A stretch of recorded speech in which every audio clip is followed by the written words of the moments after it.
I think the world has been shocked by what has happened. And I think those of us who have worked on Sudan for many years, we knew that a big clash could happen between the two generals.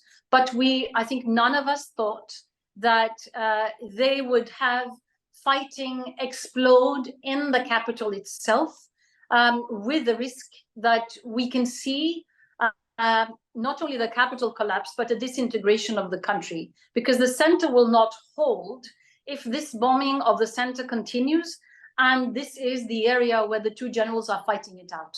So if there is one thing that I think the international community could unite behind, it is to protect the territorial integrity of Sudan, to prevent the country from disintegrating.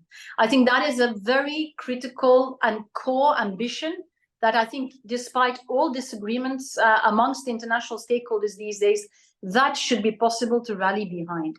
And that is what is at stake at the moment. It's not only the humanitarian situation, it is to save Sudan from falling apart. And so in this case, I think we cannot give up hope, right? We need to hope that that is a cause worthy enough for everyone to be to rally behind and support. And I strongly believe that that must be possible. What kind of government this will end up being, and how we can make sure the civilian forces now can unite, and we can have a transition government that is civilian-led, and we can put, the development of Sudan on a new path, that remains to be seen. That is also my hope.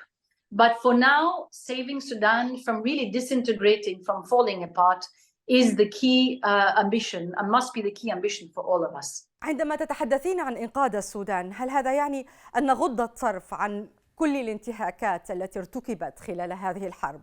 Well, the international law is clear.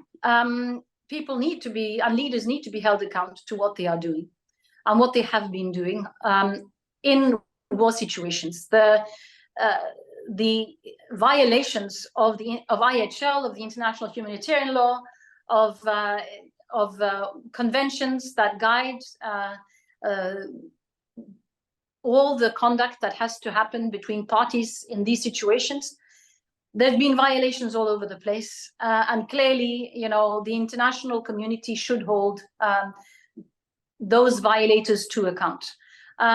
We need to see first that fighting stops before any process like this can take place, and we also need to see a process of putting together this platform and framework, as I talked about, for a new government, a transitional government, to be there before we can really look at documenting violations and starting an accountability process. But certainly that is needed.